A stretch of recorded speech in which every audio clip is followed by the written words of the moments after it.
What's good, YouTube? It's me, Coach 67 Sports TV. Shout out to the awesome and amazing LDBC, Lions Den basketball community. Shout out to the greatest university in the world, the Southern University, home of the mighty Jaguars. In this particular video, I'm going to talk about Southern University needing to transition and move on from the Coach Dooley era. In addition to that, I'm going to also preview today's game. Southern University's home finale against Prairie View A&M. Before we preview today's game, in terms of Coach Dooley, after last week's game against Alcorn State, it was obvious and apparent, even though it's been obvious and apparent prior to that game. I think it kind of made it official last week. It's time for Southern University to move on from Coach Dooley and pivot and transition and go in a different direction. Because it's obvious and apparent, from a head coaching standpoint, he's not that guy. Now, I know ordinarily, myself, I would say that a college coach needs at least 3 years to see what he really has done in terms of impacting and putting his imprint on a college football program. However, in this particular situation, I think it's obvious and apparent. He may be a decent recruiter, maybe. However, in terms of being a head coach, being a play caller, being someone that has good game management skills, clock management skills, being able to lead his teams, he's just not that guy, in my opinion. Now, like I said, if he took over a SWAC program like Mississippi Valley, Arkansas, Pine Bluff at this point, Bethune-Cookman, if he just took over a program like that today, he would need at least 3 years to put his imprint on that program in terms of changing the culture. And in addition to changing the culture, also bringing in the necessary talent to be able to compete and win a SWAC championship. However, the moment he stepped on Southern University's campus, he had that. Essentially, when he took over from Jason Rollins, who was also a mistake after they let go coach Dawson Odoms, essentially the situation he inherited, it was almost equivalent to what Coach Richardson had when he took over for Coach Gerald Kimball. So more than anything, he walked into a good situation. However, he mishandled it. Now, just to go back to Coach Richardson taking over from Coach Gerald Kimball, just to kind of give you an example.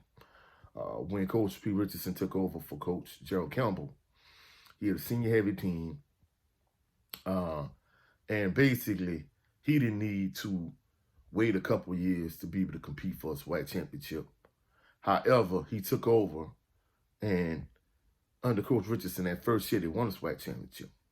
Now, that next year, they had a down year where they went from being 11-1 to like 11-1, 12-1 to basically being a team that was one game over 500, being 6-5.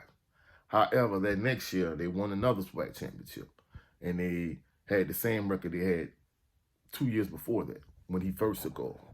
So basically, under Coach Richardson's tutelage, the first year and his third year, he won a SWAC championship. Now, last year when he took over, he had a senior-heavy team. He had what should have been the starting quarterback in Glendon Bubba McDaniel. However, he decided to go in a different direction since he had a personal relationship with Bashawn and Benny McCray and their family, and he made Bashawn McCray the starting quarterback. And it was obvious from the Texas Southern game moving forward that Bashawn McCray wasn't that guy. However, he stuck with him, and even in the SWAC championship game, had he started Glendon Bubba McDaniel in the SWAC championship game against Jackson State, it would have been obvious and apparent. Hey, even though he fumbled the situation during the course of the year, at least in the SWAC championship game, he put us in the best position to be successful. However, he started Bashawn McCray. Then he brought in Harold Blood. Then he brought Bashawn McCray back in, and he didn't put Glendon Bubba McDaniel into the game. He didn't put him in the game until Southern was in the 26-point hole. The first drive, Glendon Bubba McDaniel got in the game. He brought the team out of the field, And basically, they scored their first touchdown. So they went from being down 26-0 to 26-7. And he just put them in the hole. He put his team in a disadvantage. So at that point, moving forward, it just was obvious that his decision-making as a head coach is just not there. And, when I was in middle school, if we win a close game, we had a head coach. In my personal experience, we had a head coach that we knew, hey, if we in a close game, 9 times out of 10, he's going to put us in a situation to be successful. And we're going to get over the hump and we're going to win.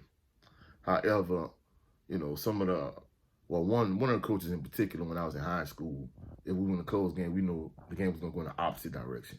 He was going to find a way to fumble the game. And essentially, Coach Dooley is that guy. If you look at all of Southern University's games this year, whether it was against Alabama State, Jackson State, FAMU, Alcorn State, Southern, in terms of talent, they're comparable with all of those teams that I just named. And Southern lost every last game. So at this point, it's obvious and apparent that Southern needs to move away from Coach Dooley. They need to pivot and transition and go in a different direction. I think the only thing that is in question at this point is Southern going to actually pull the trigger in that regard, because the big question is, does Southern have the finances to buy out and pay off Coach Dooley and our active head coach also? And that seems to be the issue. It seems as if Southern really doesn't have the finances to do that. However, one of the members of Jaguar Nation that sits in front of me for all of Southern's home games, I saw him last week as I was leaving Jack Spinks Stadium at Alcorn State, Norman, Mississippi. Basically, he was like, hey, if necessary, next week at today's game at A.W. Mumford Stadium, if we need to pick up a collection, I'm willing to do it. And the crazy thing about it is somebody said the exact same thing on Facebook. So it's obvious that Jaguar Nation, we just need to go in a different direction. Need to part ways with Coach Dooley and bring in another head coach. Now, to preview today's game against Prairie View.